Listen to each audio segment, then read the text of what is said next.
It's been a very interesting session on margin loans issues in Nigeria. Of course, with the latest announcement from the Central Bank of Nigeria 24 hours ago regarding the dismissal of the executive board of 5 commercial banks in Nigeria. It was called a Black Friday.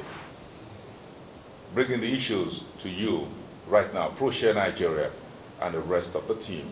Femi Awoyemi, the CEO, is on the show. Femi, it's nice to have you. Thank you very much. Okwe Banwo is an attorney at law, commercial law, especially from the United States. We thank you very much. Thank you, sir. And Dr. Martin Oluba, the CEO at Value Frontier. Thank you very much. We thank you very much, gentlemen, for being here. Let's spend just about a few minutes to look at the issues in perspectives. Femi Awoyemi, let's start with you, putting this town hall meeting together to look at the issues surrounding margin loans. From what the central bank governor pushed out yesterday, it looks like the margin loans issue has now clearly been defined or put to rest. But the central bank governor did take some actions. I wasn't so sure whether it was just about margin loan. But margin loan might have been an aspect of it. But what he has shown is that the real problems with Nigerian banks is not all about margin loans, really.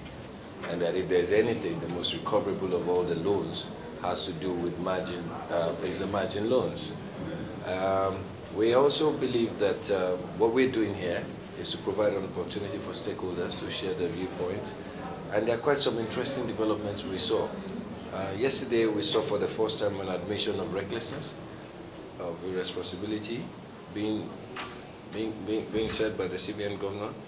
And it also confirms the position which people like Barrister Okwe has, that certain individuals do need to make some claims. For what we sought to achieve anyway was to have a clear direction as to how would people address the issue of margin loan, how would investors be treated, how would banks be treated, and how would the brokers be treated, and find a way which we can all work together.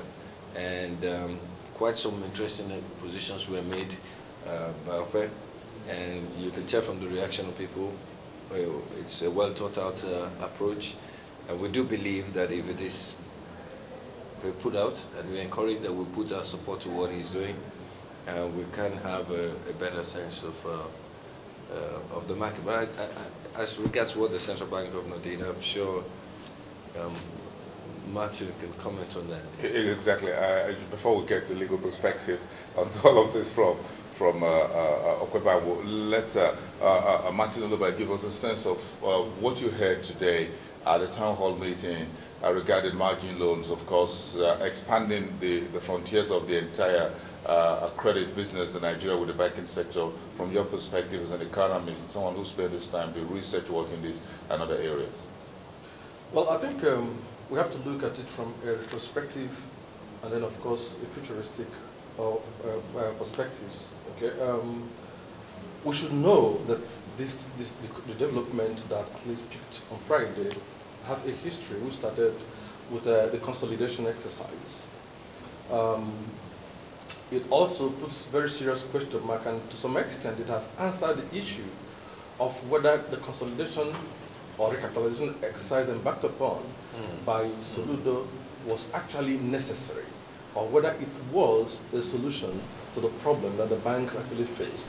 I know that Sanusi pointed out, yes, of course, he accepted in the first interview he gave to Financial Times that, of course, recapitalization was nice, was necessary, but then he also admitted that a lot of banks where the audit process was going to take place, and a lot of banks also needs to consolidate again and to carry out some recapitalization. But then the most important thing was to address the issue of the credit risks that the banks faced.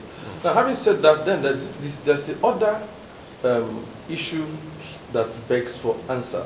If I take it from Femi's response in terms of admittance of bank recklessness, I know that the CBN governor then, that's Soludo, never admitted that the banks were reckless, or that the CBN either protected the banks or shielded the banks' recklessness from being seen by the outside world.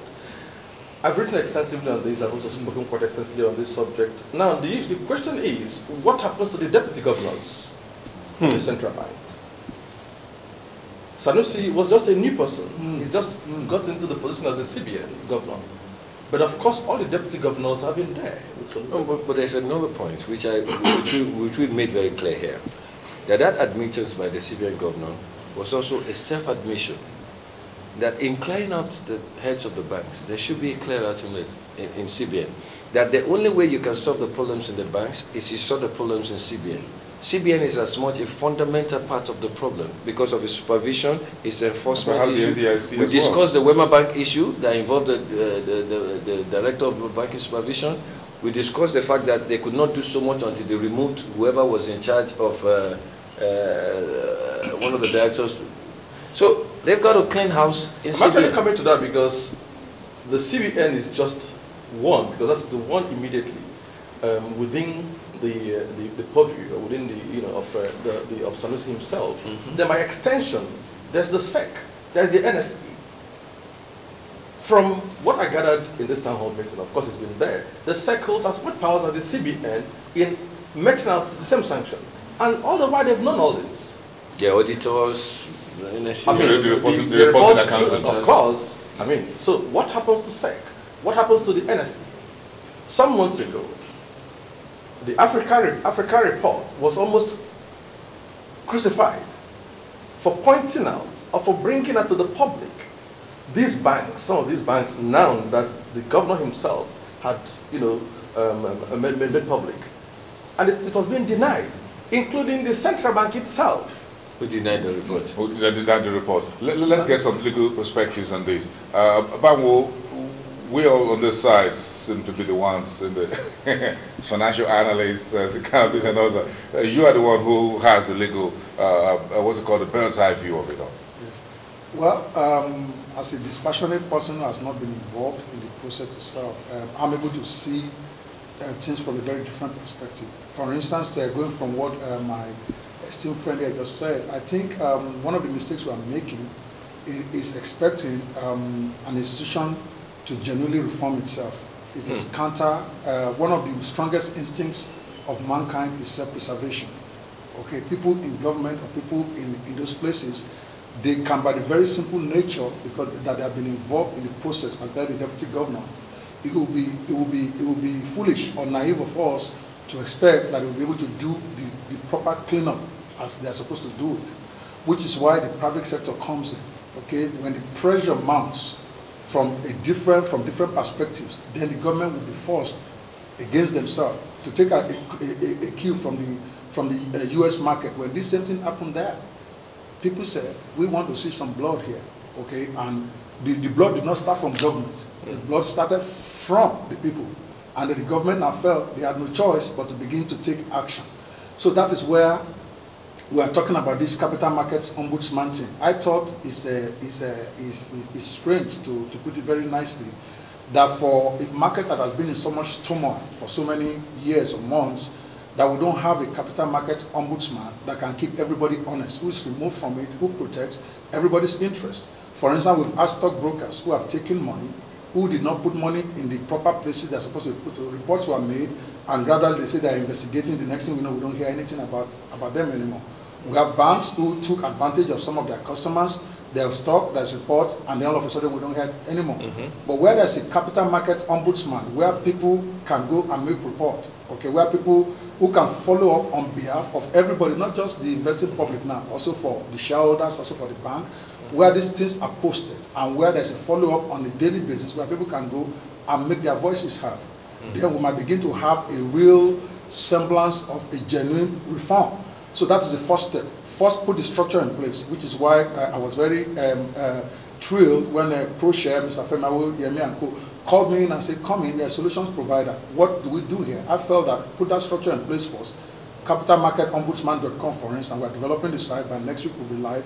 Let people come and make their reports in different areas, whether it's banking, stockbroking, investor, making complaints, give us this report, and we take some of these things up ourselves. That's one. Number two, when people begin to enforce their rights, okay, here, I don't even know where to start from, okay?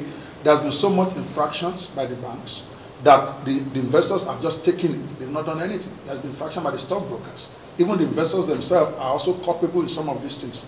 So I believe this is the season